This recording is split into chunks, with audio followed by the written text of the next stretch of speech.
Bismillahirrahmanirrahim. Assalamualaikum warahmatullahi wabarakatuh. Waalaikumsalam warahmatullahi wabarakatuh. Bapak pengawas pembimbing SMP Negeri 26 Bulukumba yang kami hormati, Bapak dan Ibu guru yang kami hormati, Bapak dan Ibu guru staf SMP Negeri 26 yang kami hormati, dan anak-anakku sekalian yang saya banggakan. Alhamdulillah pada siang hari ini kita mengikuti kegiatan tentang diseminasi materi modul 1.4 budaya positif di kepala kita semua, sehingga pada akhirnya kita bisa mengambil makna yang positif terhadap budaya itu dan bisa diterapkan dalam kehidupan di sekolah, dalam pembelajaran di ruang kelas.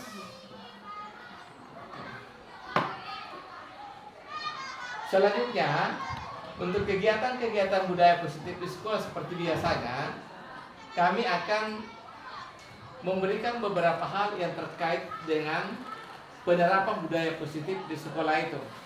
Tapi konsep awalnya itu sebenarnya apa sih budaya positif itu? Ya, untuk yang ada kaitannya dengan kegiatan di sekolah. Berkenaan dengan budaya positif, maka itu dalam beberapa teori itu dikonsepkan secara tertulis bahwa budaya positif itu merupakan perwujudan dari nilai-nilai atau keyakinan yang secara universal dan umum yang bisa diterapkan di sekolah. Nilai ini dapat terwujud jika kita dapat memahami tentang bagaimana konsep inti budaya positif itu. Ada beberapa poin yang terkait dengan konsep-konsep inti budaya positif yang ada dalam beberapa kajian. Bisa dilihat di layar. Yang pertama itu adalah kaitannya adalah disiplin positif. Disiplin positif ya. Adakah disiplin negatif? Yang kedua, ada teori motivasi, hukuman dan penghargaan yang insya Allah akan dikaji secara tersendiri untuk memaknai seperti apa penerapan di ruang kelas. Yang ketiga ada yang namanya keyakinan kelas, yang dulu mungkin dikenal dengan tata tertib kelas, diubah menjadi keyakinan kelas. Ada apa dengan keyakinan kelas ya? Nah, yang keempat ada kebutuhan dasar manusia. Ini mempengaruhi bagaimana aspek perilaku siswa, termasuk gurunya, termasuk siswanya. Siswa begini kenapa? Karena ada kebutuhan dasar yang tidak terpenuhi menurut teori. Kita akan kaji seperti apa. Yang kelima adalah ada yang namanya penerapan 5 posisi kontrol dalam menangani siswa yang bermasalah atau orang yang bermasalah. Ini teori. Seperti apa posisi kontrol? Ada videonya, kita akan lihat sebentar seperti apa dan bagaimana cara menghadapi orang yang bermasalah dengan penerapan 5 posisi kontrol sebagai guru. Dan yang terakhir adalah masih ada kaitannya dengan itu, penerapan segitiga institusi. Ada sebuah segitiga dengan pendekatan segitiga ini ala bimbingan konseling. Ya, ada bimbingan konseling, pendekatan pembicaraan siswa yang menyelesaikan masalahnya sendiri. Nah, inilah yang kita akan bahas tentang bagaimana budaya positif di sekolah yang akan diterapkan di lingkungan sekolah kita masing-masing. Kemudian kita masuk ke pertama, disiplin positif ya. Ini. Jadi saya tidak akan berteori apa itu disiplin positif. Langsung saja ke implikasinya. Jadi disiplin positif itu merupakan salah satu cara penerapan untuk menumbuhkan kesadaran serta memberdayakan peserta didik tanpa imbalan atau penghargaan. Itu namanya. Kalau saya melakukan itu ingin mendapat hadiah, bukan disiplin positif. Saya melakukan itu karena saya takut dihukum, bukan disiplin positif. Disiplin positif adalah saya melakukan itu karena niat dalam hati saya untuk bisa hidup normal. Ini yang mau diterapkan ke anak-anak kita. Ya, tapi tidak semudah membalik telapak tangan menerapkan itu ya. Seribu suatu macam persoalan yang muncul. Tapi kita berusaha untuk menekan teori itu sedalam mungkin. Nah, sebagai pendidik, ya kita melakukan kegiatan itu tujuannya apa? Gitu ya. Jadi, adalah menciptakan peserta didik agar dia beransur-ansur memiliki disiplin secara alami, bukan karena ditekan orang, bukan karena dipaksa oleh guru. Nah, begitu ya. Sehingga mereka bisa melakukan kegiatan, bisa berperilaku kesehariannya itu mengacu pada nilai-nilai kebajikan yang dianggap baik menurut masyarakat itu, menurut agama yang kita anut. Ya, karena berbeda. Kita di Karasen mungkin beda nilainya yang ada di Bali, beda nilainya yang ada di barat sana. Jadi ada budaya lokal yang masuk untuk penerapan budaya positif itu. Nah, sehingga diharapkan motivasi intern yang muncul, motivasi intrinsik yang muncul dalam merubah perilaku ke arah yang lebih baik, termasuk siswa di sekolah ini, termasuk kegiatan guru di sekolah ini. Nah, gitu. Ini yang dimaksud disiplin positif ya. Berikutnya, ya. Dalam berbagai teori, pendidikan guru penggerak mengintervensi 6 organisasi yang lolos uji persal untuk nilai kebajikan universal. Tapi khusus di Indonesia, kita Kementerian Pendidikan sudah sepakat ya bahwa nilai kebajikan yang kita adalah nilai profil Pancasila yang kita anut. Itu di pengejaran tahan dari beberapa budaya lokal termasuk lintas agama ini. Jadi nilai apa profil Pancasila itu? Yang pertama adalah beriman, bertakwa kepada Tuhan yang Maha Esa. Ini nilai selalu dimunculkan. Ya. Sedapat mungkin kegiatan pembelajaran di kelas mulai dengan berdoa. Nilai ini yang muncul. Ya. Ketika kita mendapat nilai yang bagus dan alhamdulillah, itu kan nilai ketakwaan yang muncul di situ. Kemudian berikutnya diharapkan dari nilai yang muncul, nilai yang baik kepada siswa, kepada guru adalah kreatif. Guru diharapkan kreatif, siswa diharapkan kreatif, mengikuti pembelajaran dan melaksanakan tugas kreatif. Kemudian masih itu gotong royong. Gotong royong ini bahasa orang tua kita ya. Yang dalam bahasa kita keseharian itu adalah kerjasama. Kerjasama yang bagus ya. Kemudian sedapat mungkin menunjukkan sifat kemandirian anak-anak setelah dibimbing. Jangan selalu ya butuh masukan bimbingan, tetap secara mungkin melakukan kita secara mandiri dan minta bimbingan atau petunjuk-petunjuk umum dari guru. Kemudian harapan kita ke depan anak-anak kita adalah bernalar kritis, bukan disuapi begitu saja. Setelah disuap pelajaran dia bisa berpikir kritis, bernalar kritis untuk mengejantawakan ilmunya terhadap kegiatan. Kemudian berkebinekaan global. Maksudnya ini adalah ada kerjasama yang baik lintas agama, lintas budaya global dengan ada istilahnya dalam antar agama itu adalah toleransi di antara umat beragama, toleransi antara budaya yang berbeda, toleransi antara suku bangsa yang berbeda. Dalam mengikuti pendidikan sama saja, mau agama Kristen, mau agama Islam, mau suku Bugis, mau suku Jawa, mau suku apa, kita harus berkebinekaan global untuk mengikuti kegiatan tanpa berlaku penolak ekstrim untuk bisa hidup bersama dengan kita. Ini yang dimaksud. Jadi nilai inilah yang disepakati bersama ya untuk wilayah Indonesia.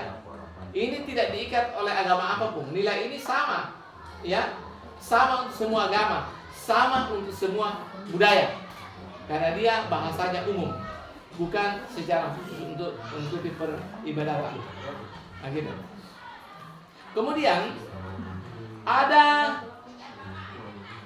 Bapak Ibu, ada 3 motivasi perilaku manusia yang mendasari berbuat. Ada 3 perilaku guru membuat apa? Ada 3 perilaku siswa yang membuat dia melakukan sesuatu. Ya, dan secara teori ada 3. Yang pertama itu dia melakukan kegiatan, dia mengikuti itu karena hanya untuk menghindari ketidaknyamanan, hanya takut dihukum, dia melakukan itu. Iya, saya datang mengerjakan tugas karena dia mau dihukum oleh ibu ini kalau tidak mengerjakan tugas. Ini rendah tingkatannya kalau ini yang diikuti. Ini yang kemudian yang kedua, ada motivasi perilaku manusia. Ada misalnya siswa melakukan itu karena hanya mendapatkan imbalan, hanya mendapatkan pujian, hanya mendapatkan penghargaan sehingga dia melakukan itu. Kemudian yang ketiga, ada memang motivasi yang sifatnya dari dalam diri, motivasi intrinsik namanya.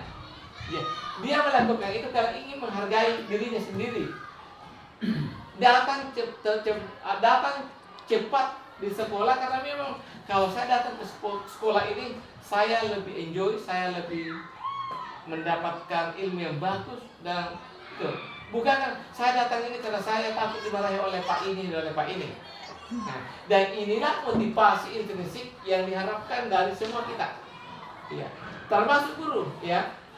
Kalau motivasi intrinsik yang tinggi, saya melaksanakan sholat 5 waktu karena saya memang motivasi dari diri, bukan karena takut sama guru, bukan karena takut mau dilihat dari teman, bukan karena begini.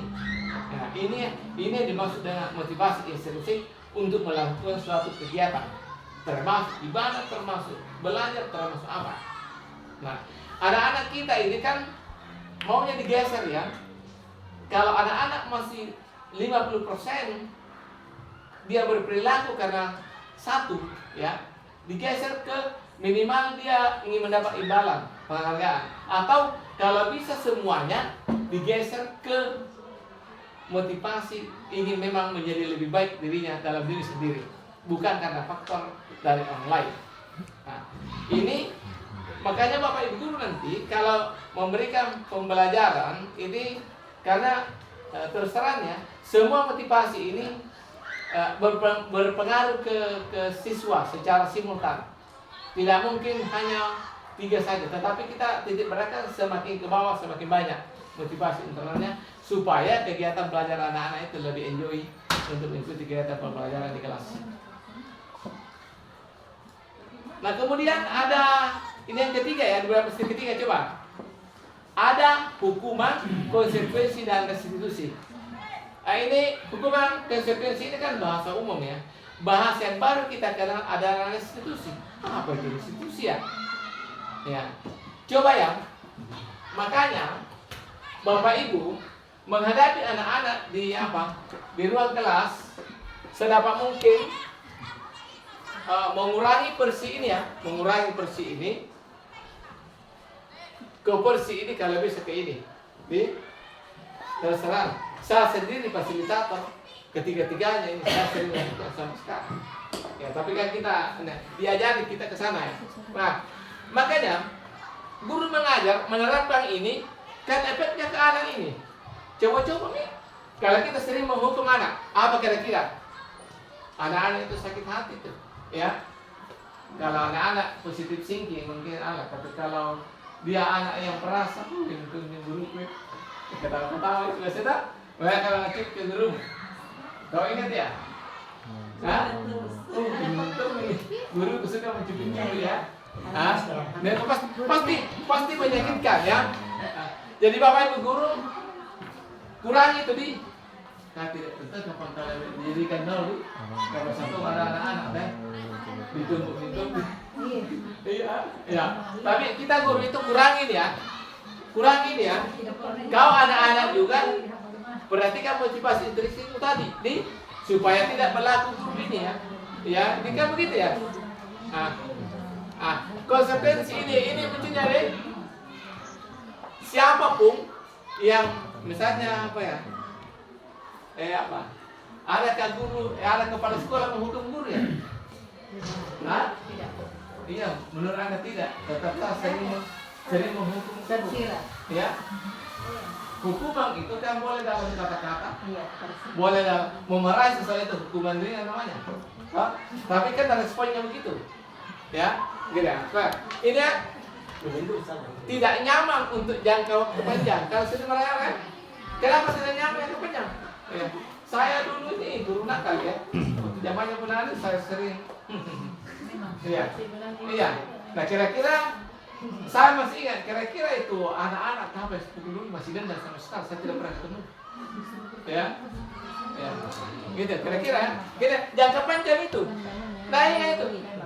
Oh, coba Ibu Nani naiknya itu tuh di buku dulu. Karena dia jangka panjang tuh. Itu bahasa dulu tuh foto-foto sudah tetap ya anakku. Karena dia jangka panjang ini. Dia ingat betul. Tapi katanya korban mendapat keadilan. Keadilannya begini. Karena dia kan melanggar. Iya, masa sama dengan tidak melanggar? Betul. Nah gitu toh. Keadilan anak tuh ini. Kemudian katanya murid akan seperti kita. Ya, jelas ya. Tapi kalau tersakitinya itu dijadikan positif thinking anak-anak, kami boleh jadi tidak. Kan anak tuh bilang, coba tidak ada keras, apakah sebelum dulu kira-kira tidak jadi guru sampai sekarang. Nah, anak-anak kan ada hikmahnya di balik itu. Tapi itu budaya kita. Kalau budaya barat tidak mengenal itu. Ya, oke. Kemudian konsekuensi. Jadi konsekuensi itu Bapak Ibu, artinya sesuatu yang harus terjadi ketika itu terjadi. Itu konsekuensi. Beda hukum konsekuensi. Padahal tindakannya beda. Gini ya. Ketika saya robek kertasnya itu saya kan digantikan kertasnya. Kayak gitu. Kalau hukuman robek kertasnya 10 hari 10 kali itu hukuman namanya. Tahu gitu kan?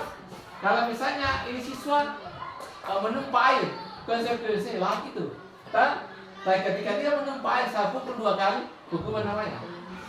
Jadi konsekuensi itu ada hubungannya dengan masalah. Lalu tidak kalau ada hubungannya dengan masalah tapi tidak memberatkan. Misalnya begini, guru olahraga misalnya gini, terlambat arahnya, lari dulu 1 keliling, konsekuensi. Tapi kalau lari 100 kali, sudah hukuman itu. Karena apa tidak nyambung atau? Yang tergantung ya. Kalau olahraga lari biasanya konsekuensi. Tapi kalau guru matematika suruh lari, hukuman itu tidak ada hubungannya dengan itu. Mungkin sama hukumannya lari, tapi bedanya lain karena konteksnya lain. Karena kalau olahraga lari itu bukan pertama, hanya mengganti situasi dari pertama. Gitu ya. Ini hukuman konsekuensi seperti itu bedanya.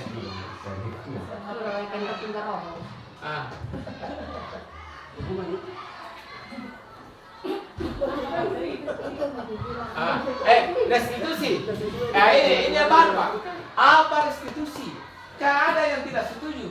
Apakah orang yang menggalang restitusi? Biarkan saja begitu, restitusi. Tidak juga Pak. Kita harus tahu juga ya. Restitusi itu penanganan masalah dengan metode restitusi itu adalah sebuah pilihan.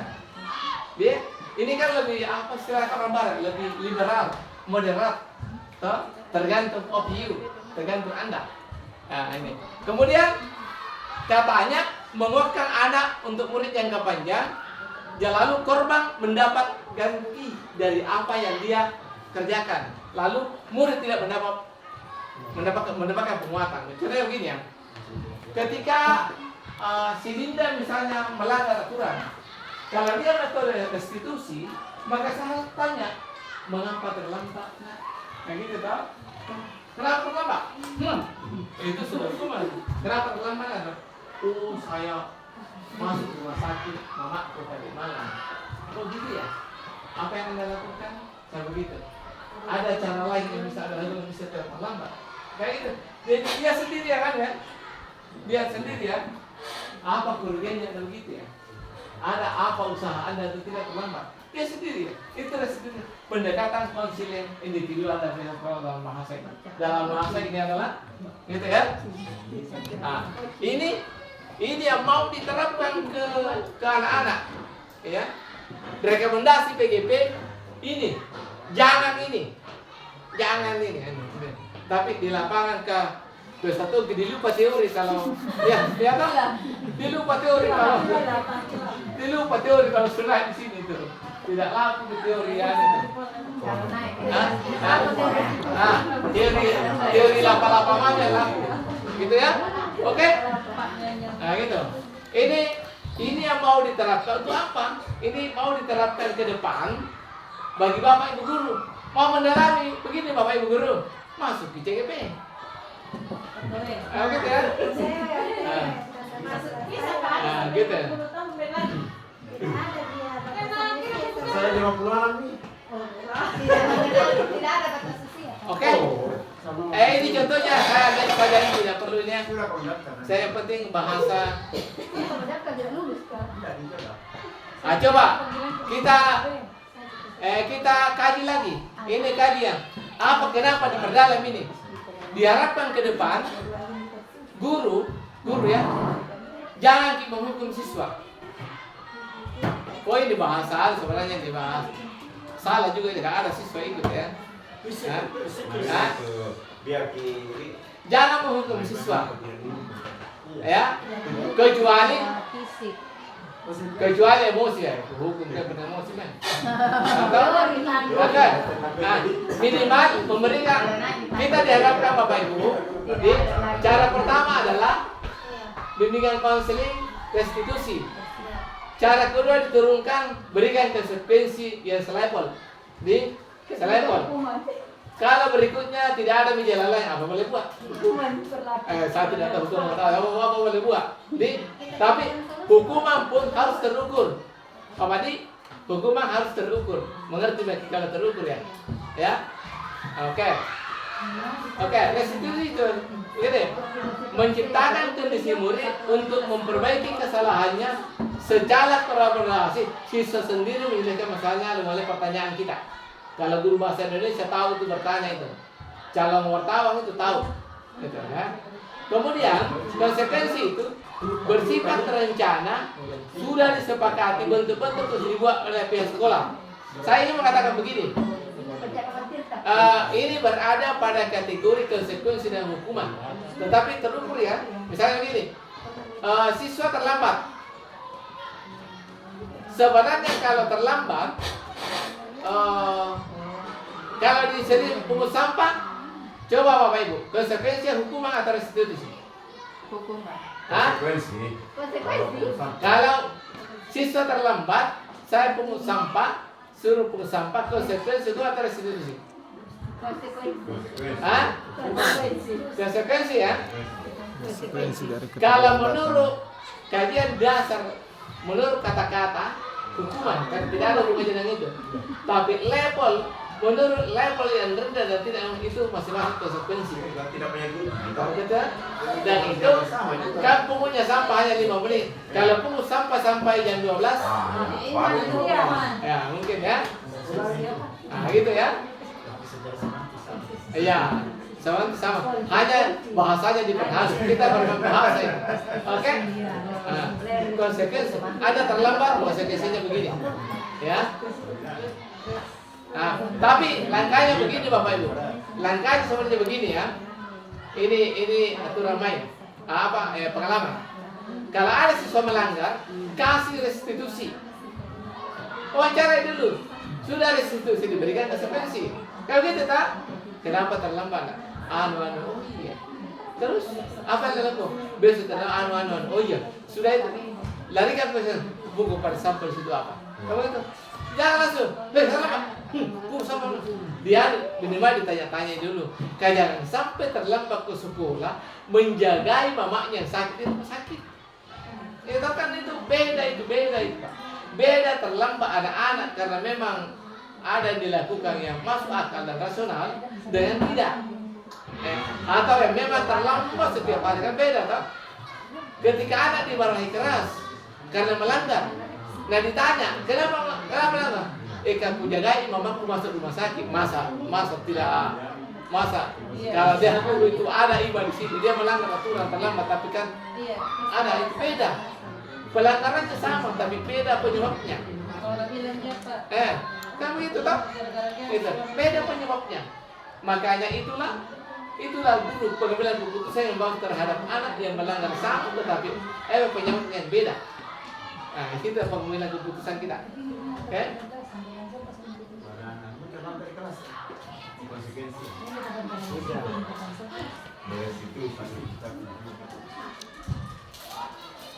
Oke, ini diperdalam ya.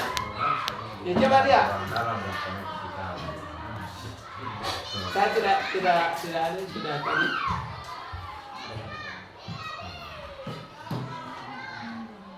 Ini balik ya. keyakinan kelas ya. Keyakinan kelas. Mengapa tidak peraturan saja?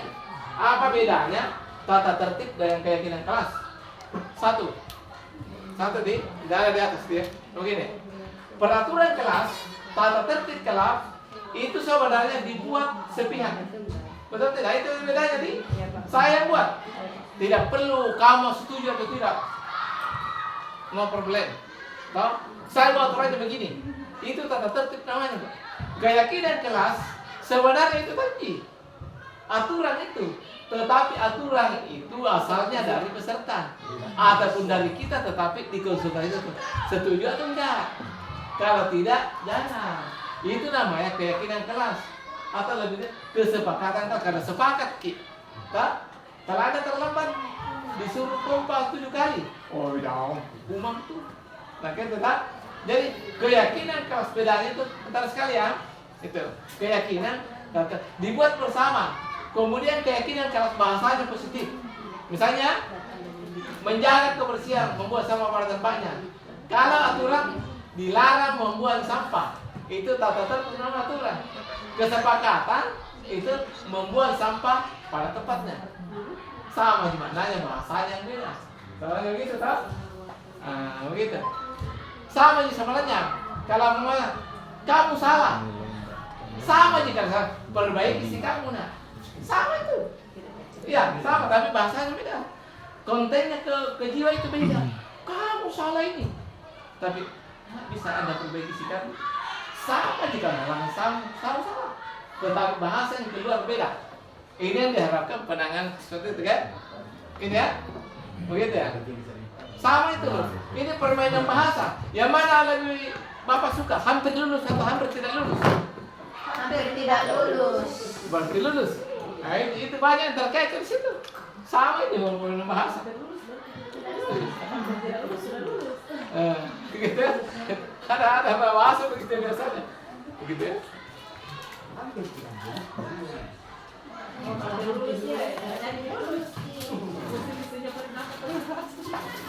Oke. Jadi kalau di kelas Bapak Ibu ya, setiap guru sebenarnya bisa tanpa PGP ini bisa mengkonsep ini ya, membuat keyakinan kelas masing-masing dirinya. Sehingga di setiap kali kelas tempel di situ ya keyakinan kelasnya. Boleh tiap bulan diganti. Jadi ke depan tidak usah pakai bawa tata tertib kelas di keyakinan kelas saja. Saya tidak akan menjelaskan ini. Sudah oke, baca saja teorinya.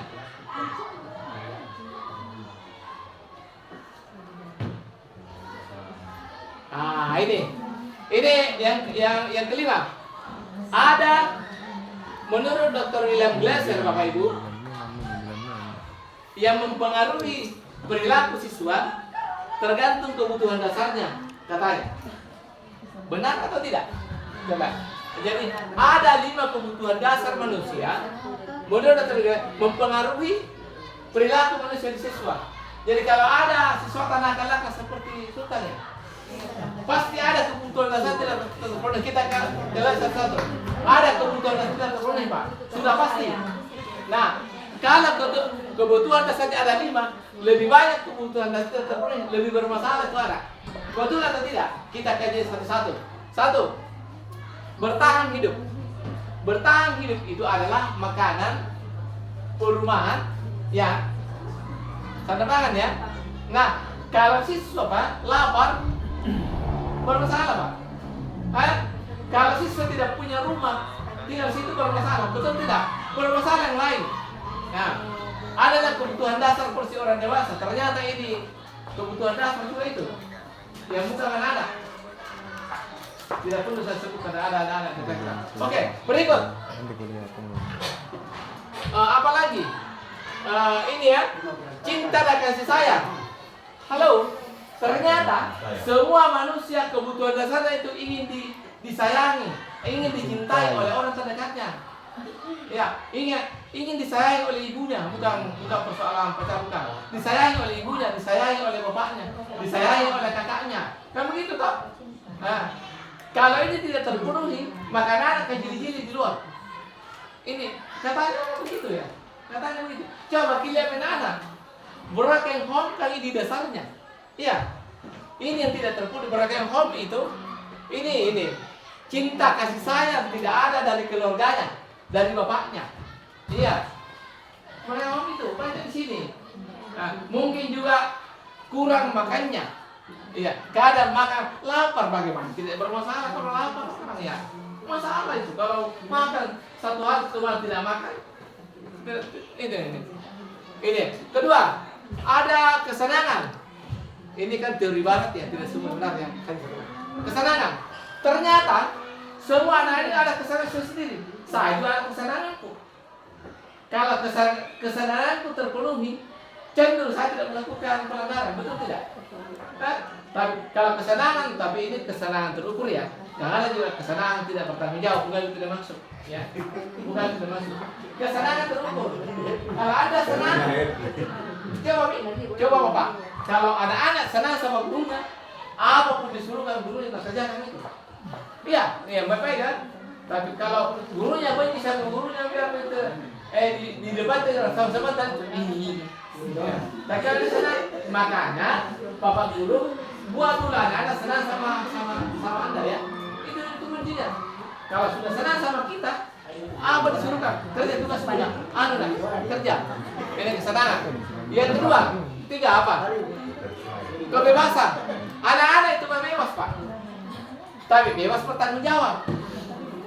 Iya. Jangan kita mau bebas, tidak mau ditekan terlalu ya. Artinya bebas terikat ya. Iya. Termasuk suami istri juga punya kebebasan, Pak. Kalau terlalu dikungkung, biar keluar selalu dijagain. Bagaimana? Menderita, kan? Tapi bebasmu juga terbatas. Jangan kamu kuberikan kebebasan, tapi anu mau ada yang bisa genggam. Gitu ya? Saya selalu Bebas. Anak-anak juga begitu. Kenapa itu? Anda diberikan kebebasan terbang, bukan kebebasan bohong. Nih, mau kerja tugas di mana? Bebas. Mau apa bebas? Bebas terbatas, juga bebas apa mau. Gitu ya. Kemudian penguasaan. Penguasaan ini semua siswa punya, semua kita manusia punya power. Istilahnya begini. Ingin saya diakui oleh orang lain bahwa saya ini Ansar. Saya punya penguasaan, Pak. Punya pengakuan. Biar orang bodoh punya pengakuan, mau diakui sesuai dengan kadarnya. Bukan mau kalau terlalu mau diakui namanya juga itu tak lewat-lewat. Saya mau diakui sebagai guru. Dinda mau diakui sebagai siswa perempuan yang cantik mungkin sama saya. Ya, makanya saya tidak mau diceledok, mau begitu ya. Penguasaan. Kita punya kuasa untuk itu. Ini. Nah kalau ini tidak terpenuhi Bapak Ibu, ini yang menyebabkan masalah siswa. Analisis. Kalau ada mahasiswa, analisis ini. Apa masalahnya Sultan sehingga begitu? Pasti ada kebutuhan tidak terpenuhi. Ya. Sultan ada orang tuanya, ada ayah, ada ibu. Ya, hanya kasih sayangnya. Tidak, pasti ada yang salah. Ya kalau curhat itu Sampai. Terus Oke? Jadi, apa gunanya teori ini Bapak Ibu? Apa gunanya dalam penerapan budaya positif dipelajari ini ya? Kalau anak-anak mungkin carikan solusi sesuai dengan akar masalahnya. Kan begitu? Karena akar masalahnya. Kalau misalnya masalah.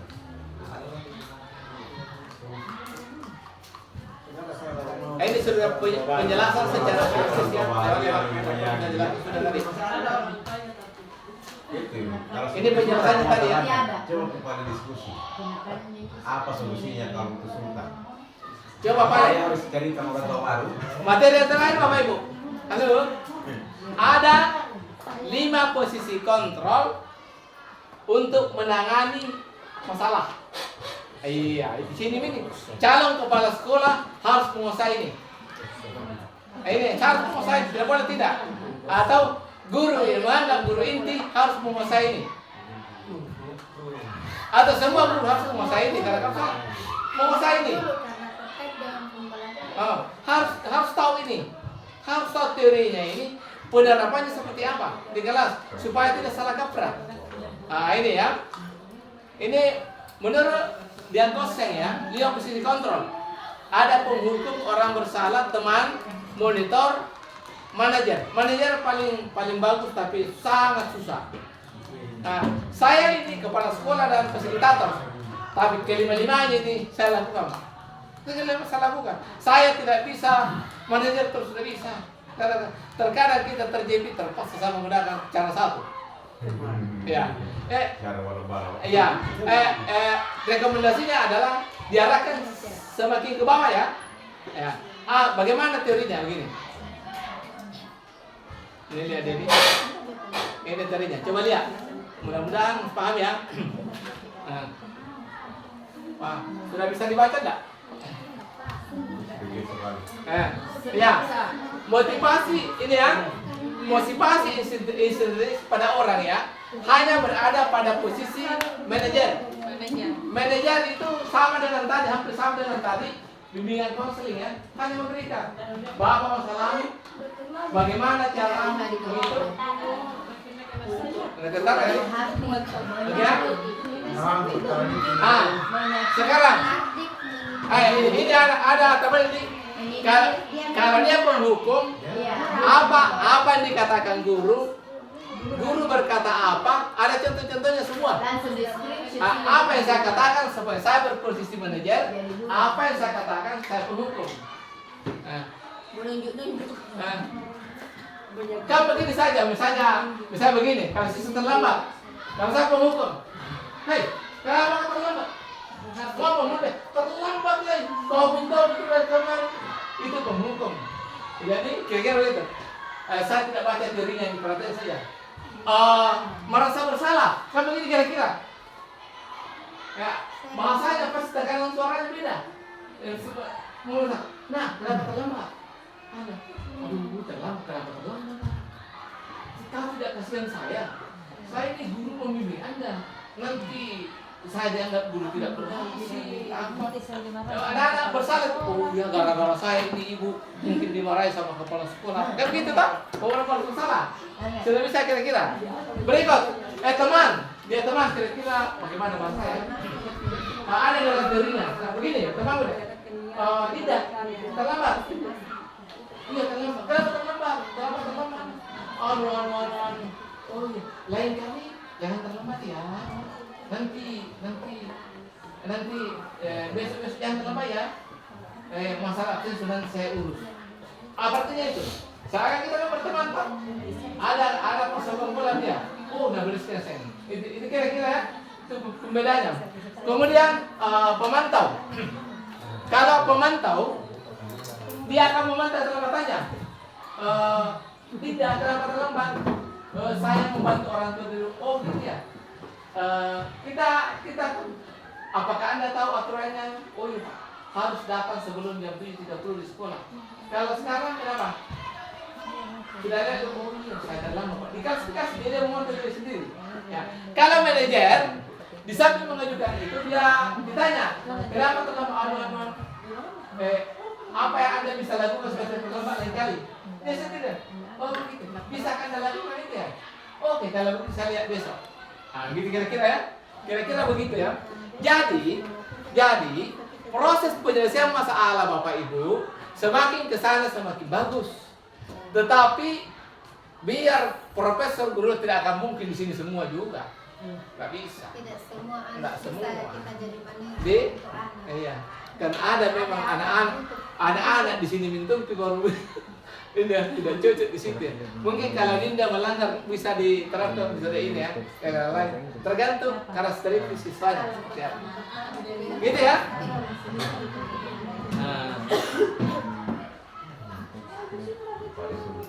Sekarang kali ini klasifikasi. Bapak kemarin menangani siswa ya. Kalau ditanya, kira-kira posisi kontrol apa yang Bapak lakukan kemarin itu? Begitu kan? Ya. Kemarin kita pasti ini dilakukan setiap hari Pak. Pasti dilakukan setiap hari. Hanya biasa. Kalau ini gulung belajar annya itu apa gitu tak masing atau tapi rekomendasinya semakin ke sana nih minimal mana dikurangi posisi penghukum itu, gitu.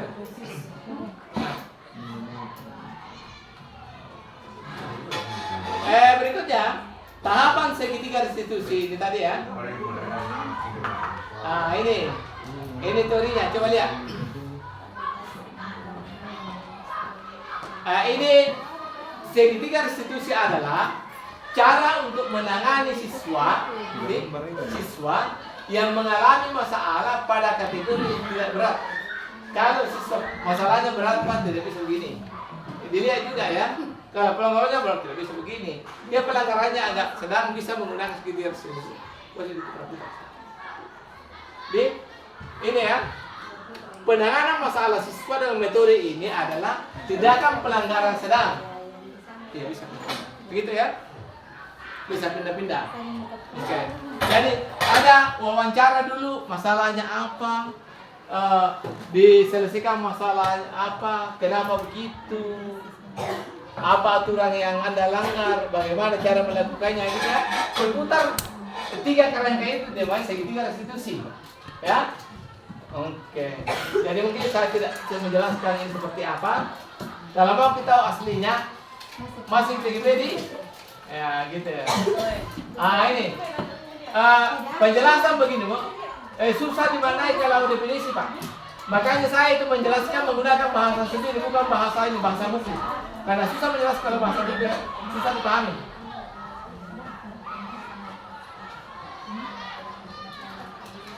Karena ada di kitab panggilan kau itu tidak ada, ibuan tidak ada. Coba saya buka lagi. Oke. Kalau begitu, saya izinkan saya untuk memutarkan videonya sejenak apa yang kita bahas tadi ya. Ini apa ini? 5 posisi kontrol di seperti apa yang saya jelaskan tadi. Coba lihat videonya. Mana anunya? Speakernya, speakernya. Mana tadi? Oke. Ini posisi kontrol di. Ini masalahnya sederhana yang siswa terlambat ya.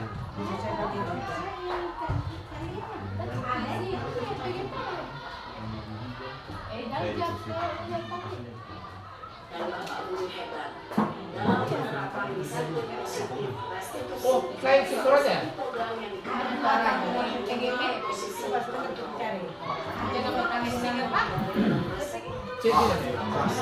Coba berhenti dari atas.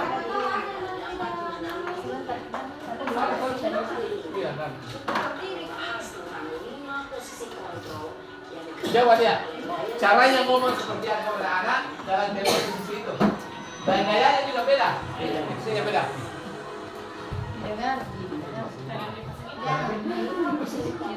Iya.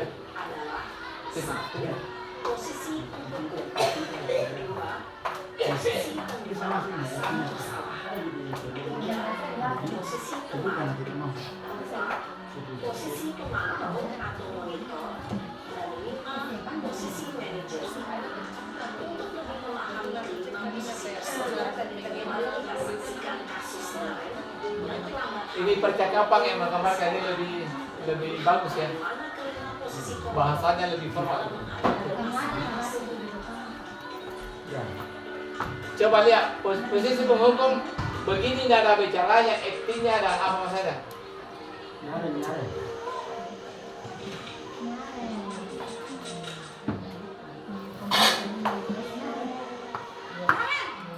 Bahasa sudah lain.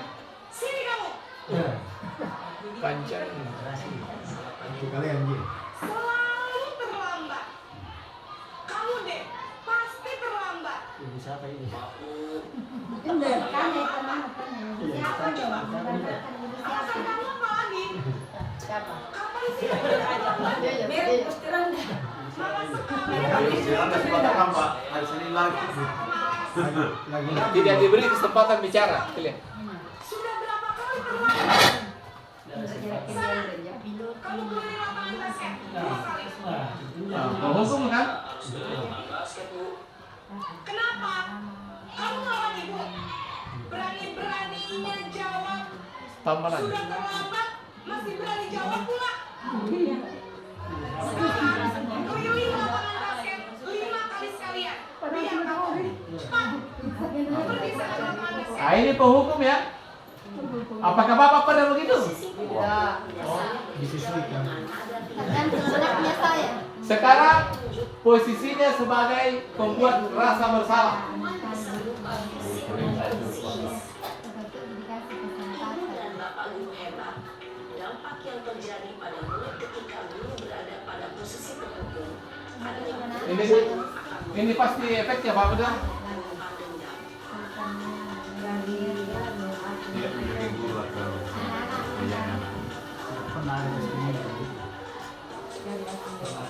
Nah ini dia pembuat rasa bersalah ya. Tapi rapatnya lain.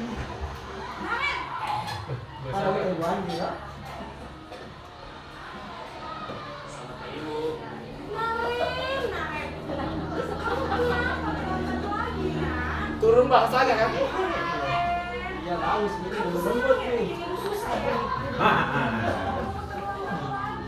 Nanti ibu yang ditegur bapak kepala sekolah, nak. Disangka ibu tidak bisa membina kamu. Duh, gimana ini? Mesti Naren. Ibu ditegur bapak kepala sekolah. Terus, sekarang ibu harus tulis apa ini di buku absen? Ini kamu sudah sering terlambat loh. Ibu harus apa coba? Maaf Bu, maaf sekali. Ya sudah, lain kali jangan bikin ibu susah lagi ya nak ya. Ibu tidak akan kuat di rumah begini terus. Bisa jadi kalau ibu tegur bapak kepala sekolah ini nanti. Sangat bisa keras. Maaf ya Bu, maaf sekali. Macam jika anak-anak pun minta maaf nih naras salah. Terima kasih merasa bersalah, berbicara dengan nada tenang, cenderung lembut. Namun kata-kata yang diutarakan membuat murid merasa menjadi orang yang gagal, memandang dirinya sendiri, merasa tidak berharga, dan tidak sanggup mengerjakan orang lain. Ketika guru mengambil posisi membuat rasa bersalah, murid akan menganggap dirinya yang bersalah dan ia akan menyimpan emosi negatif tersebut di dalam dirinya.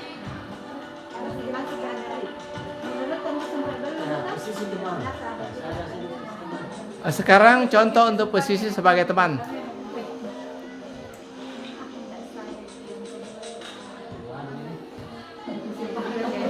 oke dia. Apa nih?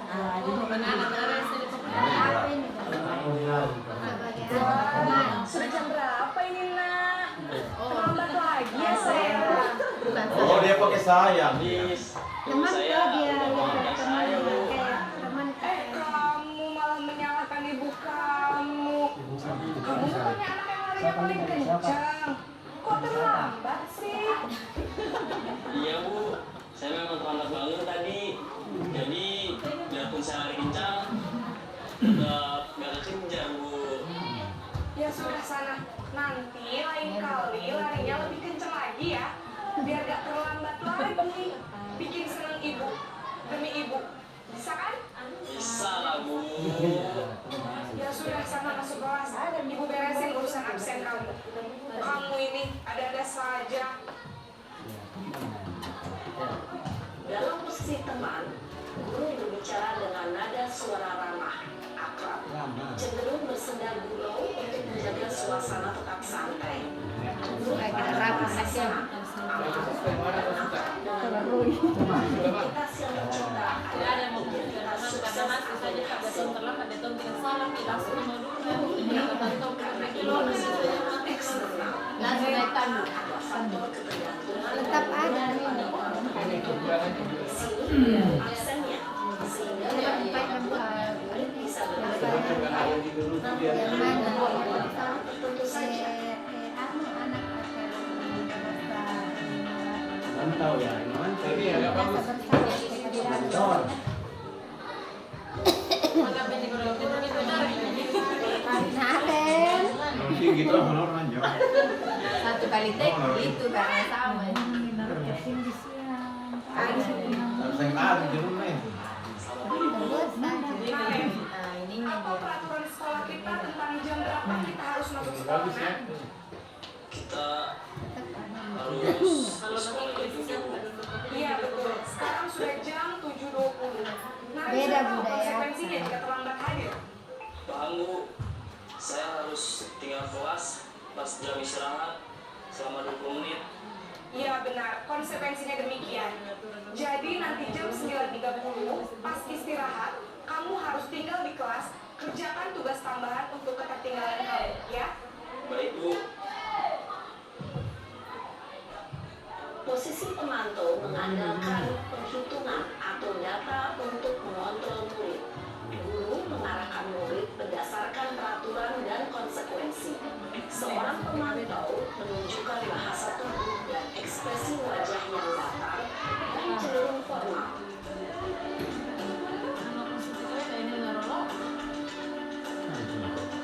Ini posisi yang paling bagus. Posisi manajer ya. Login sampai kata itu. Login Selamat pagi Bu. Selamat pagi Naren. Maaf Bu, saya terlambat. Iya, sekolah masuknya jam 7, sekarang sudah jam 7.20. Jadi sekarang bagaimana ini Naren? Dia manajer caranya ngomong. Dia ini ya. Ini yang direkomendasikan kan? Baiklah, menurut kamu, keyakinan sekolah yang mana yang perlu ditingkatkan? Diri sendiri dan orang lain mungkin ya Bu. Setuju. Jadi, apakah Naren meyakini prinsip saling menghormati tersebut? Iya Bu, saya meyakininya. Apakah Naren bersedia memperbaiki masalah keterlambatan ini? Bersedia Bu.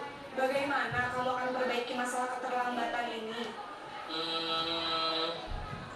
Saya akan coba untuk tidak lupa menyetel alarm saya Bu.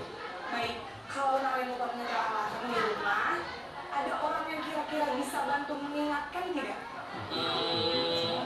Ada Bu, kata saya, Kak Emma. Ada lagi selain Kak Emma?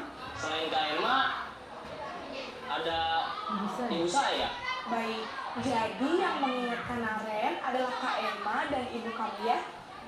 Kira-kira akan mulai setel alarm kapan nih Naren? Setelah pulang sekolah, akan segera saya lakukan. Baik, jadi Naren akan setel alarm untuk bangun besok pagi dan akan diingatkan oleh kakak dan ibunda Naren ya. Ada lagi yang mungkin perlu dilakukan Naren agar tidak terlambat bangun lagi. Tidak ada Bu. Baik Naren, terima kasih untuk kerjasama kamu. Sekarang kamu perlu kembali ke kelas untuk belajar. Baik Bu, terima kasih. Posisi manajer adalah posisi kontrol yang disarankan untuk membimbing murid memiliki sikap disiplin yang positif, yaitu murid yang mandiri, bertanggung jawab, dan dapat memecahkan masalah. Tujuan dari posisi ini adalah agar murid dapat berefleksi atas tindakannya. Guru akan dengan tulus memberikan pertanyaan-pertanyaan bermakna, sehingga membuat murid dapat belajar dari kesalahannya dan mencari sebuah solusi untuk menyelesaikannya. Ibu adalah guru hebat. Setelah mengamati ada 5 posisi kontrol tadi, kira-kira posisi mana yang paling ideal? Posisi mana yang dapat menunjang motivasi intrinsik murid? Ya, tentu posisi manajer. Posisi ini memang posisi ideal yang ingin dituju setiap pendidik. Pada posisi inilah, guru dapat menerapkan disiplin positif yang berpihak pada murid, yang memerdekakan murid. Perjalanan seorang pendidik tentunya tidak mudah untuk sampai pada posisi seorang manajer. Namun, tujuan kita pasti, yaitu menciptakan murid-murid yang mandiri, merdeka, dan bertanggung jawab. Semoga penggambaran 5 posisi kontrol yang telah diperlihatkan ini dapat menjadi ajang refleksi bagi kita semua, agar dapat terus mengasah dan menerapkan disiplin positif yang memerdekakan murid. Mari terus berlatih dan bersemangat. Selamat menerapkan. Salam dan bahagia, Ibu dan Bapak Guru. Hebat. Oke. Minta perhatian sedikit Bapak Ibu ya.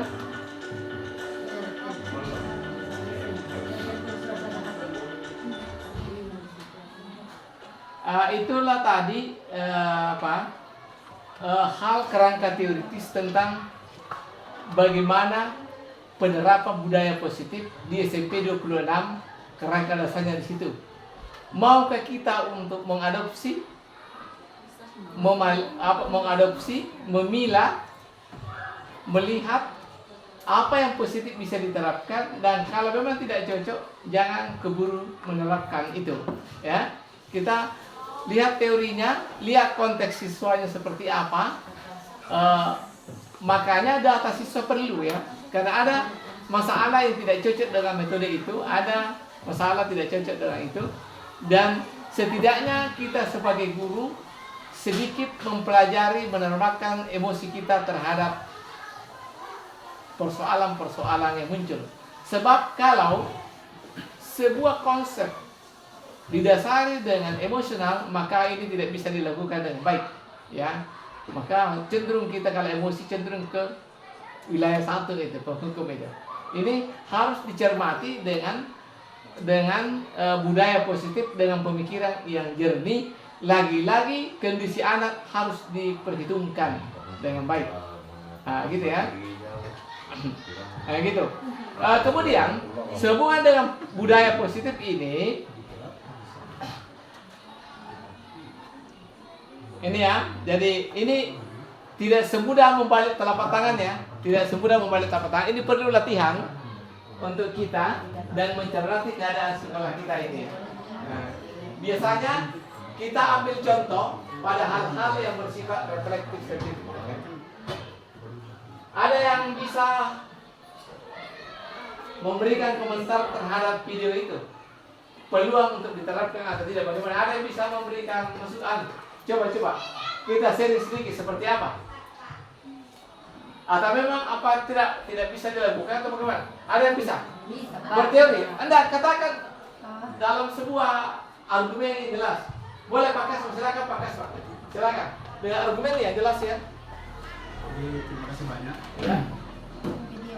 Jadi menurut analisa saya dari kelima konsep itu, sebenarnya memang konsep yang ideal itu di nomor 5.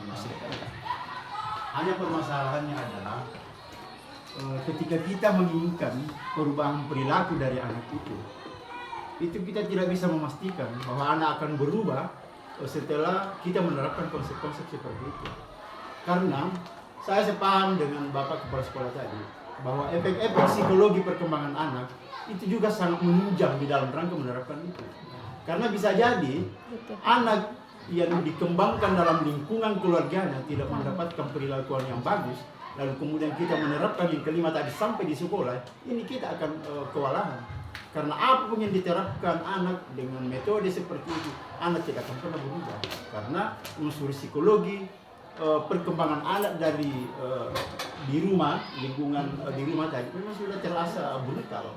Makanya kalau menurut saya sepakat dengan Bapak Kepala Sekolah, ketika memang ada hal-hal yang merupakan perkembangan psikologinya bermasalah, itu bisa kita memilih yang lain. Kalau kita menginginkan perubahan dari anak itu, tapi kalau kita mengabaikan saja, kita menerapkan posisi manajer itu tadi, ya saya kira tidak masalah, karena kita tidak menginginkan memang ini secara keseluruhan supaya ditiru oleh anak melihat kita bagaimana kesantunan kita kepada anak, lalu kemudian bisa ditiru oleh yang lain. Tetapi perubahan perilaku dari apa yang kita harapkan dari anak tertentu, saya kira ini perlu dikaji kembali. Terima kasih penjelasannya Pak Kasra ya. Jadi begini, ini adalah teori yang perlu dicermati dengan pengetahuan kita sebelumnya dengan kondisi anak, karena tidak serta-merta ini mau diterapkan, tetapi kita cermati masalah anak, dan kalau kita masuk di dunia psikologisnya anak, insya Allah bisa. Maka masuk dulu ke dia. Artinya kita menjadi orang tuanya itu anak dulu. Kalau kita sudah menjadi orang tuanya anak itu, artinya kita sudah kayak keluarga dia, maka lebih mudah untuk menerapkan ini. Kalau kita sudah menjadi bagian dari secara psikologisnya, yang sudah dekat dengan kita, pasti sudah bisa diterapkan. Dan itu kan ada 5 posisinya Pak ya. Yaitu yang dianggap kita itu 3, 4, 5 itu sudah oke ya, sudah 3/5. Yang dihindari sebenarnya adalah posisi 1. Ya. 2 terkadang-kadang, dan saya merasa Bapak Ibu dan Ibu-ibu ini sudah banyak menerapkan itu metode 2-3 ya. 2-3 rata-rata. Rata-rata 2-3. Manajer juga. Dan sangat Manajer jarang juga. kita menggunanya juga posisi 1 kecuali dalam keadaan emosi. Biasanya itu kan kita ada di depannya anak-anak itu, kalau saya lihat itu cenderung menerapkan kita posisi 2-3 dan terkadang 4 ya. Makanya yang bagus Bapak Ibu, jika ada mas diwawancarai dulu ya. Kayak ini kan proses wawancara. Wawancara dulu dengan mereka dengan bahasa persuasif. Kan bahasa persuasif ya kan ya. Dengan bahasa persuasif. Lalu kita tindaki dengan hal-hal yang mungkin konsekuensi kemana ya. Tapi minimal kita ikuti dulu prosedurnya ini ya. Ya. Jangan langsung ya. Kan kalau ada masalah kan ditanya dulu Bu. Sudah identifikasi restitusi. Hanya biasa tidak sampai ke finish. Sudah diubah lagi. Seperti itu kira-kira ya. Jadi apapun materi yang kita pelajari itu diteladan, dipelajari untuk bisa diterapkan seperti apa. Diuji coba saja dulu. Apa benar ini kan? Ini apa benar ini? Dasarnya adalah penggunaan bahasa ibu yang halus. Kan itu kata penggunaan bahasa ibu yang halus. Belajar menggunakan bahasa tidak langsung, ya. Belajar menggunakan bahasa tidak langsung terhadap orang, sehingga bahasa tidak langsung itu membuat hati orang itu sedikit lemah lembut, ya. Ya. Kalau kau suka sama orang, jangan bilang lebih, bukan zamannya sekarang, ya. Itu bahasa langsung. Kalau saya bilang itu no. Ya. Gunakan bahasa tidak langsung. Ya. Gunakan bahasa tidak langsung. Kalau saya suka sama Anda, paling tidak saya menggunakan bahasa tidak langsung. Enak dengan bahasa bunga. Ya. Bolehkah saya berbicara? Adakah waktu yang diberi kesempatan untuk bicara dengan Anda?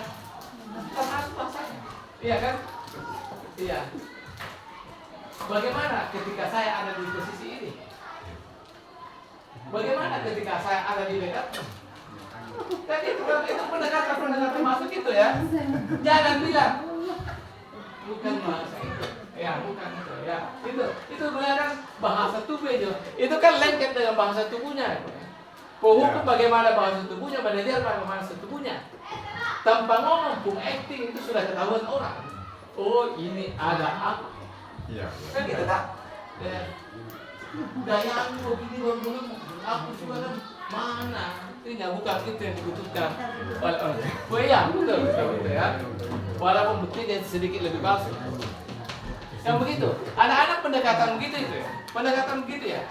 Coba anak. Ketika bapak berdiri di depan beda kan? Ketika bapak berdiri di depan pintu itu, bapak kan tidak pernah ngomong apa-apa. Tapi bahasa aura bapak itu di situ 1.001 macam bahasa sampai ke anak itu. 1.001 macam itu. Itu pakai di situ baju putih, tinggi gagah ya. Kalau saya mendekati jabatan pasti minimal anak-anak itu kalau dari rumah pasti style pakaiannya, tangannya pasti dia cuci. Jabatan, cium sebentar ini nanti busuk. Tapi itu nilai yang tidak pernah kita bayangkan menjemput anak-anak di depan. Bukan seremonial menjemput saya. Tetap gitu kan. Pasti dia itu. Pakaian saya ini oke kan? Rambut saya oke kan? Tapi kan ada juga anak-anak yang sama saya dia sama. Tapi ya lifestyle ini di luar tuh pasti saya pakainya tau minimal. Wih, banyak guru-guru di situ. Guru-guru muda lagi. Ya, pasti dia saya itu yang dimaksud dengan bahasa tubuh. Tanpa ngomong ke seorang, seakan-akan anak bilang, "Woi, perbaiki bajumu, perbaiki hidungmu, pakai parfum kau kalau ke sekolah." Saya akan begitu ya, saya akan begitu. Mandi baik-baik kau kalau sekolah, karena akan dijemput oleh garis-garis di luar sekolah itu, oleh bapak guru. Nah begitu tahu. Apalagi ada teman-temannya di situ di depan juga pengurus sosis ya, pasti dia lebih siap dari. Nah, gitu.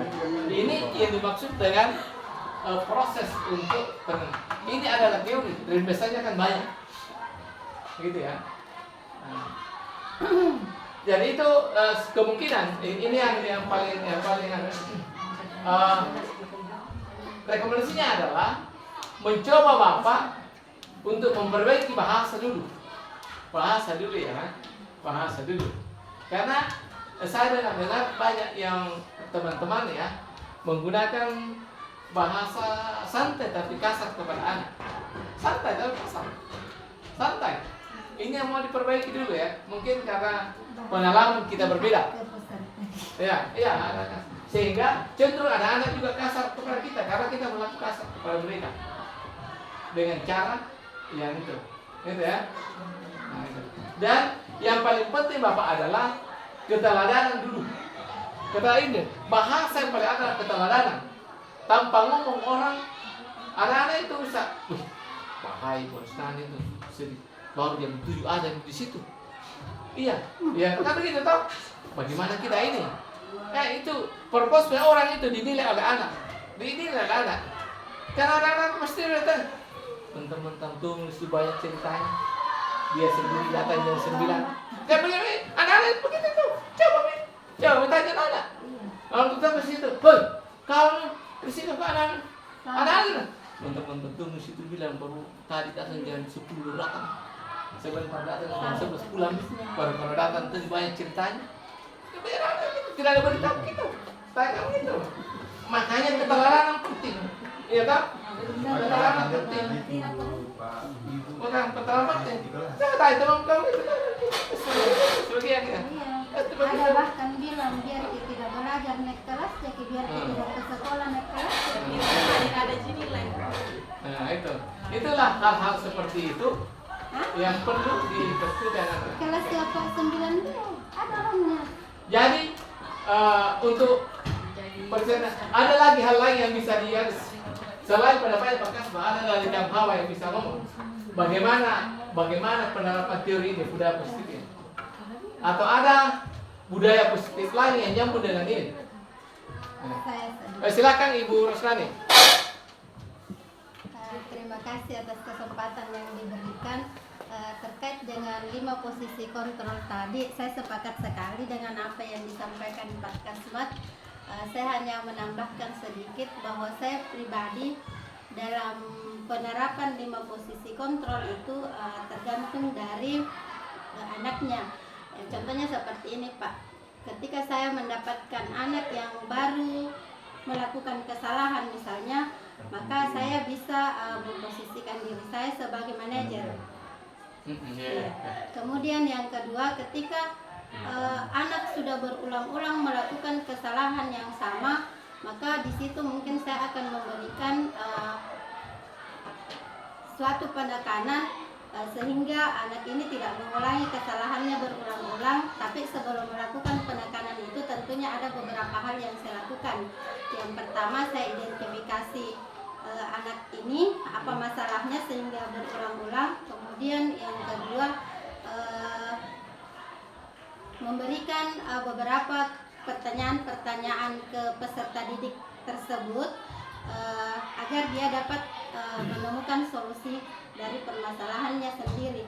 Tapi ketika itu masih dilanggar, karena kadang secara ini Pak, mungkin kita bisa oke lah, kalau kita sebagai manajer kayaknya perfect sekali, anak mungkin saja tidak melakukan kesalahan itu lagi, tapi kenyataannya kadang terjadi juga. Maka di situ saya kadang berpikir apa yang harus saya lakukan terhadap anak tersebut. Contohnya kemarin, ketika di jam pelajaran saya ada beberapa peserta didik yang tidak masuk dengan berbagai alasan.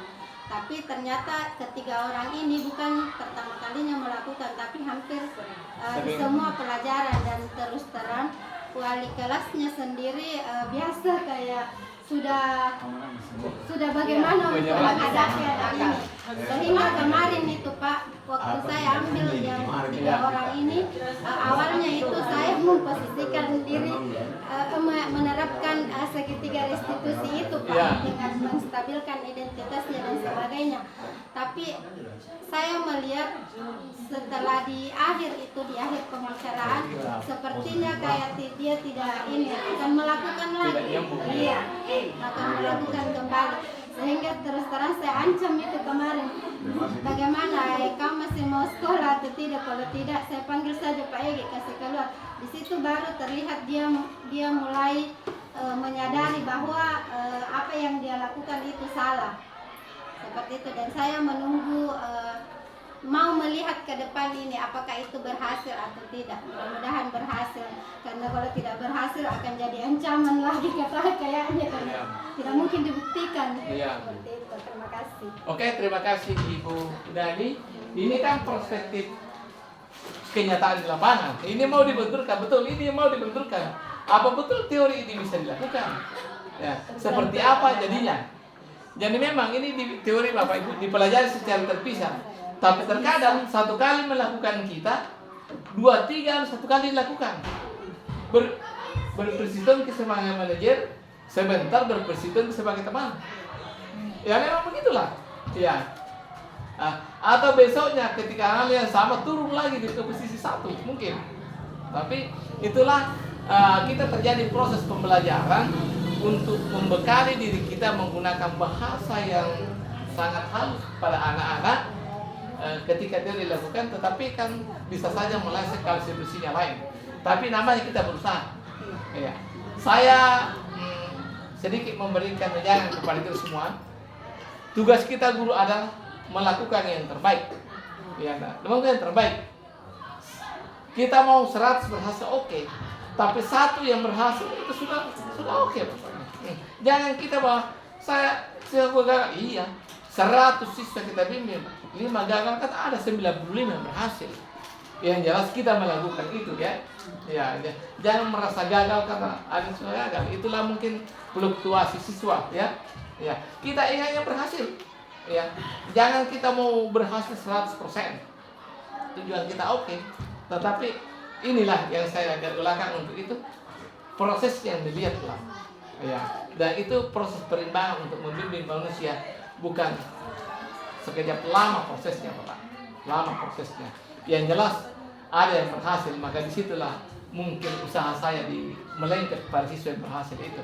Mungkin yang gagal itu mungkin adalah perspektif lain yang negatif, yang mungkin karena beberapa faktor lain. Nah, begitu. Jadi prosesnya seperti itu. Jangan kita melihat kegagalan melulu, tetapi timbangkan dengan apa yang kita ternyata lebih baik keberhasilan daripada kegagalan yang kita lakukan. Bahkan biasanya tuh orang yang dimunculkan adalah yang gagal. Tapi itulah situasi itulah. Dan saya yakin Bapak Ibu guru ini semua bisa, ya, semua bisa, dan dalam kapasitas yang berbeda-beda. Iya. Iya, untuk diperhatikan. Kan itu kan berbeda. Bisa bicara sedikit. Oke, silakan Ibu Karmawati bisa memberikan bentukan dengan kenyataan di sekolah ya supaya bagus. Sangat menarik materi yang dibawakan tadi. Sebetulnya ini materi sudah berulang. Ya. Mulai dari saya sudah bawakan diseminasi ketika menjadi calon guru penggerak juga, kemudian dibawakan lagi Ibu Nani, dan tak kalah menariknya lagi teori tadi yang langsung dihubungkan dengan kenyataan yang ada di lapangan. Sangat-sangat menarik ya. Itulah bagusnya CGP. Dari CGP 1 mungkin masih belum sempurna, disempurnakan lagi CGP lain, dan tadi lebih sempurna lagi menurut saya karena langsung dihubungkan dengan keadaan kita di sekolah. Menurut saya yang namanya teori ya seperti yang saya katakan tadi, semua bisa dipraktekkan. Ya, jadi tergantung usaha kita. Mungkin kita yang dulunya bertindak sebagai penghukum, masih bertindak sebagai penghukum, tapi setelah mendapatkan materi segitiga restitusi ini, ya perlahan-lahan kita sudah bisa menjadi temangka atau pemantau, bahkan di tingkatan tertinggi sebagai manajer. Iya. Persoalannya kemudian bagaimana kita memberikan semacam pertanyaan-pertanyaan kepada siswa sehingga siswa bisa menyelesaikan masalahnya sendiri tanpa kita suruh seperti ini, harus seperti ini. Ya, jadi seperti tadi di langkah-langkah restitusi, ya kita validasi tindakan yang salah, menstabilkan identitas, ya seperti misalnya kita jangan langsung memvonis anak-anak, kamu itu salah. Kalau yang ini kita lakukan itu salah. Bagaimana kita bisa menstabilkan identitas anak? Oh, yang seperti itu semua orang pernah lakukan. Nah, saya juga pernah begitu. Semua kesalahan itu manusiawi, tapi yang paling penting nak, bagaimana kita berusaha untuk lebih baik lagi. Iya, bagaimana kesalahan itu bisa kita minimalkan atau kalau perlu tidak terulang lagi. Saya sudah praktekkan di kelas 7 sebenarnya, baru-baru kelas berapa ya? Kelas 9. Ketika Irwansa, ini Irwansa, saya dengar dari guru mata pelajaran lain banyak sekali yang mengeluh. Saya baru pertama mengajar di kelas 9. Bahkan itu hari dipanggil sama Ibu Jumeda sebagai wali kelasnya. Ketika saya panggil di situ, saya tanya-tanya, apa alasan tanah? Dia jelaskan, oh ini bu, kira-kira apa kira-kira tindakan tak sehingga tidak terjadi lagi seperti ini. Dia menemukan solusi sendiri. Besoknya saya lihat lebih duluan dia datang daripada saya. Itu setidaknya sudah ada keberhasilan. Ya, jadi kita saya tidak hukum. Meskipun teman-teman yang lain mungkin sudah mengeluh, saya sudah dengar dari semua mata pelajaran, ya, tapi anak ini sudah menemukan solusinya sendiri. Itu kita sebenarnya sudah bertindak sebagai manajer, karena kita tidak menghukum, kita tidak melihat, memantau seperti itu saja. Saya tidak kasih juga sanksi, tapi anak-anak sudah berhasil, dia menemukan solusi sendiri. Ya, itu sebenarnya kita sudah sebagai manajer. Jadi apapun teori sebenarnya semua kita bisa praktekkan, baik itu sebagai teman pemantau yang setidaknya kita menghindari lah sebagai penghukum. Ya, minimal tadi dari hukuman menjadi konsekuensi. Ketika misalnya miswar terlambat masuk bahasa Inggris, konsekuensi yang saya berikan, saya suruh menyebutkan kata-kata benda yang ada dalam bahasa Inggris. Begitu juga dengan Yasmin. Apa yang terjadi ke Asmi? Apa yang terjadi ketika Asmi keluar dari kelas? Dia malah menyalahkan temannya. Kamu tadi iya, kenapa tidak mau kasih tahu? Jadi tidak tahu nih. Artinya ini ada usaha dari Yasmin untuk mengetahui sesuatu. Nah, ini sudah masuk konsekuensi dalam bahasa Inggris, karena ini sesuai dengan mata pelajaran saya.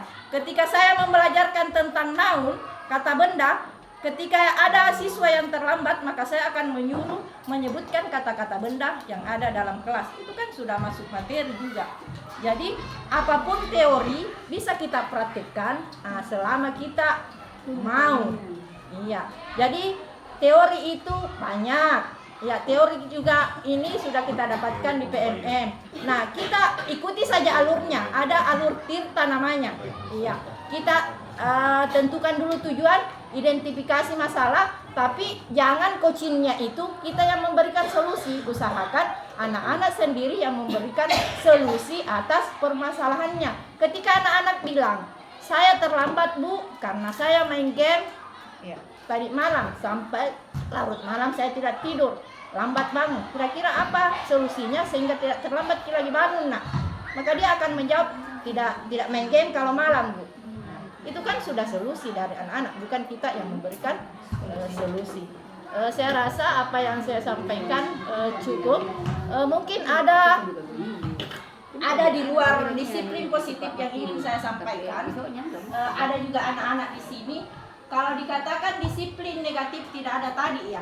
Tapi kalau saya mengatakan budaya negatif ini hubungannya dengan peningkatan mutu pendidikan di sekolah kita, ada budaya positif yang saya biasa rasakan, alami di dalam kelas.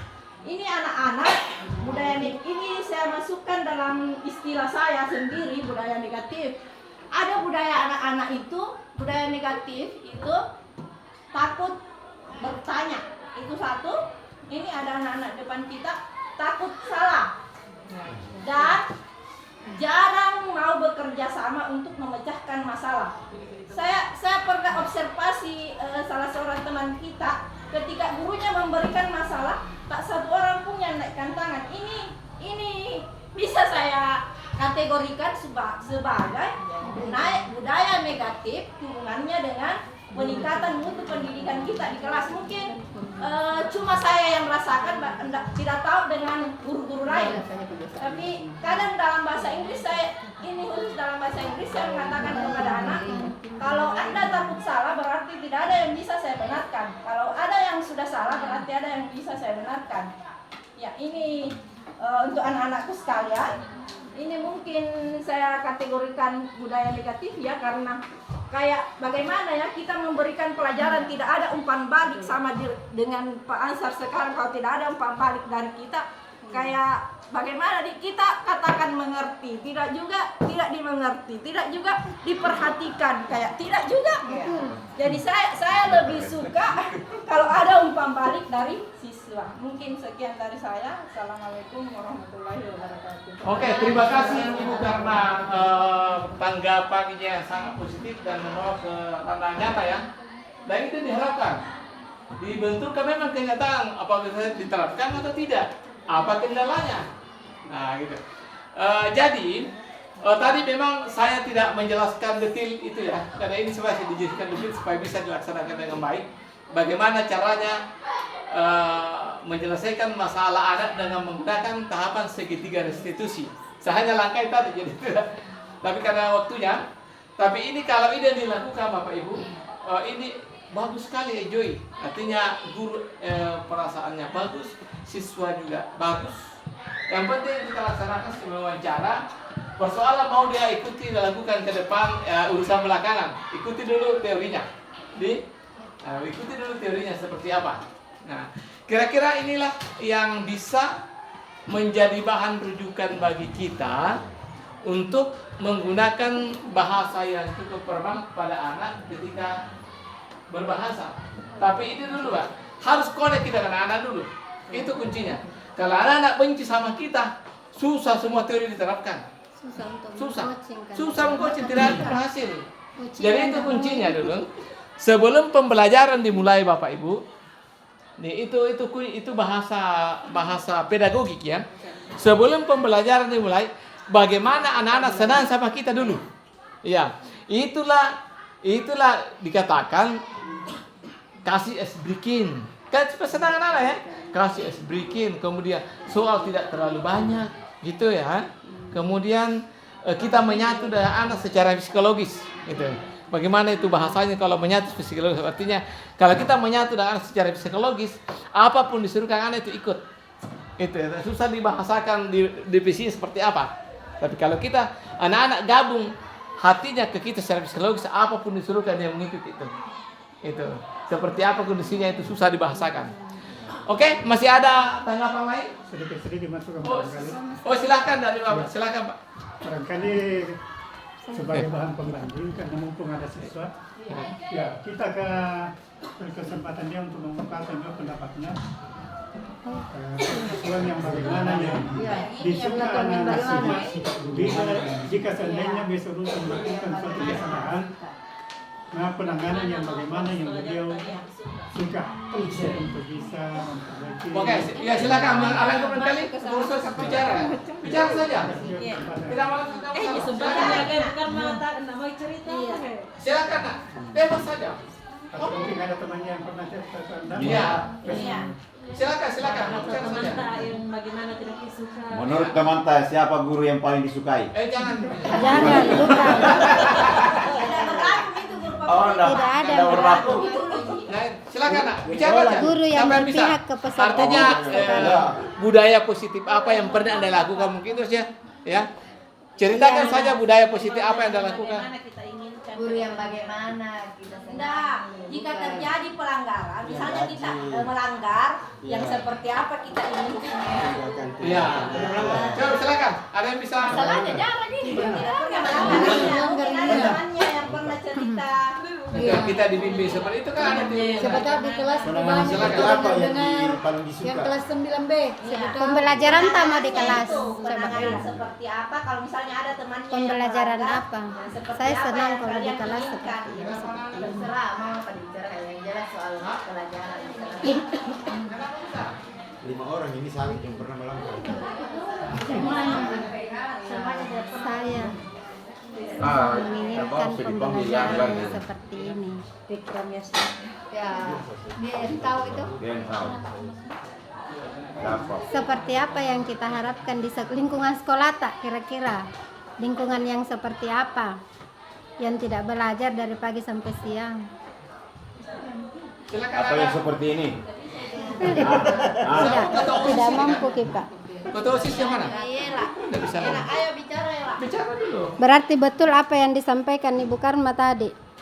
Makanya saya kemarin itu di kelas mana saya mengajar kemarin ada ke 8B. Oke. 9B. Oke. Sebelum mengakhiri Bapak Ibu ya, Tidak. semoga ke depan Pembelajaran aku coba lagi. bisa dilaksanakan. Akhirnya. Oh boleh, silakan Ibu Eni, silakan. Saya cuma mau menanggapi pernyataan dari Ibu Karma Iya. tentang edukasi. Iya.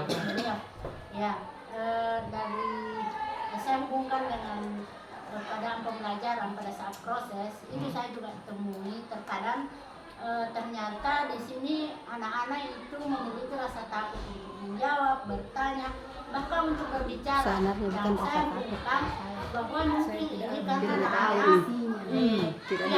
ada pemahaman dan untuk mengkomunikasikan setiap kalimat yang mau dia komunikasikan dalam mengumpulkan pemikirannya itu kurang, Pak. Sehingga anak-anak itu akan literasi dan apa aslinya yang kurang, Pak. Sehingga anak-anak kadang saya pancing kalau tidak bisa menggunakan bahasa Indonesia, bisa kamu menggunakan bahasa daerahmu. Karena menurut Ibu, kalau tidak ada yang bisa kamu bicarakan, komunikasikan untuk melaksanakan setiap perintah yang diberikan oleh Ibu, maka kita anggap itu kita tidak berhasil, bahkan kosong penilaian terhadap kalian. Kita tidak bisa mengukur sejauh mana kemampuan kalian. Jadi saya cuma memotivasi seperti itu untuk memancing anak-anak. Kalau memang tidak bisa menggunakan bahasa Indonesia, gunakan bahasa konjo. Nanti kita pergunakan seperti itu khusus untuk kalau matematika saya tidak, kan matematika harus istilahnya lebih ini Pak ya, perhitungan.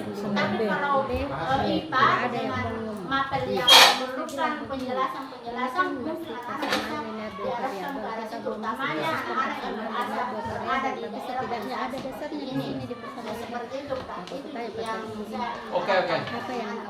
Oke, terima kasih tanggapannya Ibu Aini untuk memperkaya wawasan kita tentang penerapan budaya positif dan kebiasaan cara yang kurang. Ya, jadi ini memang jadi PR bagi kita guru ya. PR bagi guru bagaimana ke depan bisa mau explore cara anak untuk bisa tampil dalam lisan ya, dalam ini tampil dalam lisan untuk mengemukakan pendapatnya. Mungkin kalau ujian tulis bisa, tapi ujian tulisan itulah PR bagi kita semua untuk ke depan ya. Oke lah, apapun yang kita bahas pada pertemuan kali ini dalam perspektif yang berbeda, itu tidak ada salah benar ya, tapi melahirkan sebuah konsep perspektif ini bisa diterapkan atau tidak, itu tergantung dari materi. Kemudian berikutnya perlu saya sampaikan kepada pengawas pendamping bahwa wacana kami ini akan memang berlangsung setiap minggu sekali, tapi waktunya hanya 1 jam di Lingkombel untuk membahas hal-hal yang berkaitan budaya positif, ya kan? Oke, jadi tugas Bapak Ibu berikutnya, karena ini pertemuan minggu Bapak Ibu ya, adakah Bapak Ibu untuk minggu depan bisa tampil membawakan materi sehubungan dengan budaya positif atau apa saja, atau berkaitan dengan PBN? Jadi narasumber kebersamaan bukan jadi. Misalnya begini, cara menggunakan gaya belajar kan bisa. Ini bisa.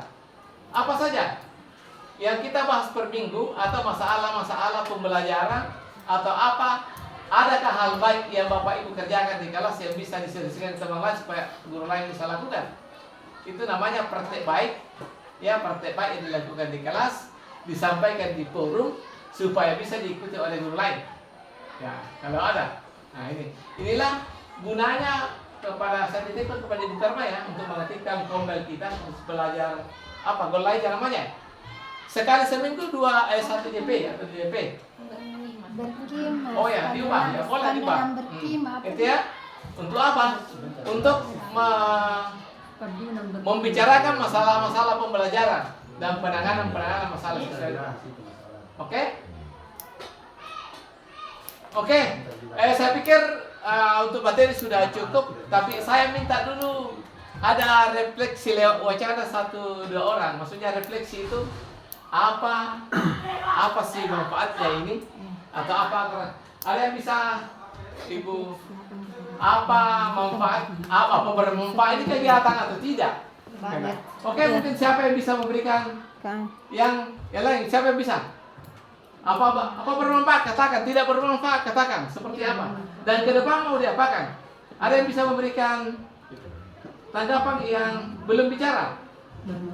Ada? Kita Kak. Bermanfaat apa sih manfaat? Silakan Ibu Ros mungkin. Iya. Inilah refleksi dari salah seorang guru tentang kegiatan budaya positif. Silakan. Ya, Alhamdulillah. Setelah mendengar materi tentang budaya positif tadi, ada banyak hal yang kami dapatkan, terutama saya, tentang apa tadi yang terakhir itu post control.